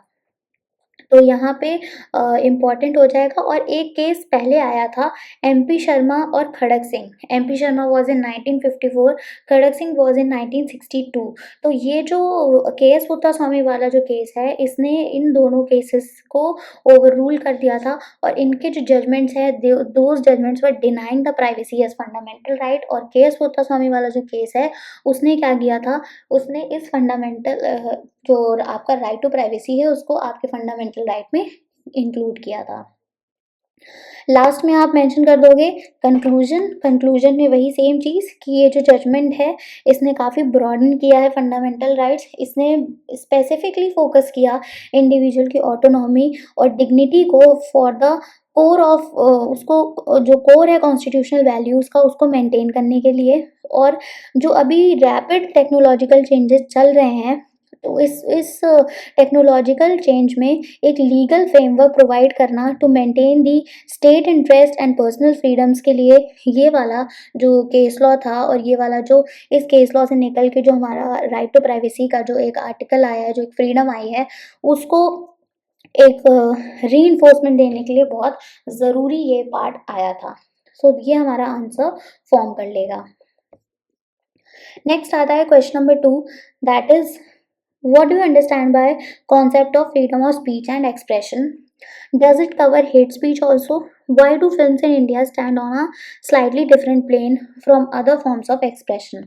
तो इंट्रोडक्शन में तो सबसे पहले यही एक्सप्लेन कर दोगे कि freedom of speech and expression क्या होता है। Freedom of speech and expression अगर एक्सप्लेन करना है तो आर्टिकल 19(1)(a 19(1) एक्सप्लेन करोगे कि इंडिविजुअल्स को एक्सप्रेस करने का क्या, एक्सप्रेस करने का अपने थॉट्स, अपने ओपिनियंस, अपने आइडियाज़, इन सब को एक्सप्रेस करने का और स्पीच देने का एक तरह का डेमोक्रेटिक राइट प्रोवाइड किया गया है। और ये एक this forms a bedrock of a democratic society. Though ये एकदम एब्सोल्यूट नहीं है, there are certain reasonable restrictions under article 19(2). तो इंट्रोडक्शन फॉर्म हो जाएगा। इंट्रोडक्शन में ही आपके क्वेश्चन का फर्स्ट पार्ट का आंसर चला गया। सेकंड पार्ट कहता है फ्रीडम ऑफ स्पीच इंक्लूड करती है हेट स्पीच। तो देखो, जब कॉन्स्टिट्यूशन प्रोटेक्ट कर रहा है फ्री एक्सप्रेशन, तो ऐसा कहीं पे भी नहीं मेंशन है कि ये हेट स्पीच को भी प्रोटेक्ट कर रहा है। हेट स्पीच को क्यों प्रोटेक्ट नहीं करता है? क्योंकि हेट स्पीच से क्या होगा कि आप वायलेंस प्रमोट कर रहे हो, आप एनमिटी प्रमोट कर रहे हो। तो सुप्रीम कोर्ट की कई सारी ऐसी पुरानी रूलिंग्स हैं और कई सारी ऐसे केस लॉज हैं जो ये बताते हैं कि एक बैलेंस बना होना चाहिए फ्री स्पीच का पब्लिक ऑर्डर और डिग्निटी के साथ। तो ऐसा नहीं है, स्पीच का मतलब ये नहीं है कि आप हेट स्पीच भी दे सकते हो।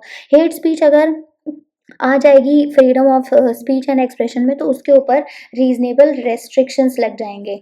रेस्ट्रिक्शंस किस टाइप के होंगे? जैसे public order, decency and morality, security of the state, incitement to offences और सॉवरेंटी और इंटीग्रिटी ऑफ इंडिया को मेंटेन करने के लिए।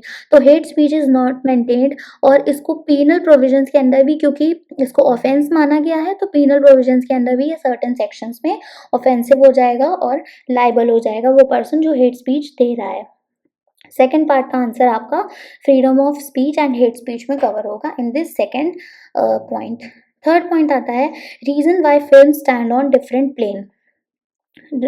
मूवीज का डिफरेंट प्लेन पे होना फ्रॉम अदर फॉर्म्स ऑफ आपका जो ये फ्रीडम ऑफ एक्सप्रेशन बन रहा है, ये इसलिए है क्योंकि जो मूवीज हैं या जो फिल्म्स हैं वो एक तरह की मास अपील और इमोटिव पावर को शोकेस करता है। मतलब कि जो मास इम्पैक्ट है कि फ़िल्म को ज़्यादा से ज़्यादा अलग-अलग टाइप की ऑडियंस तक पहुँचाया जा सके।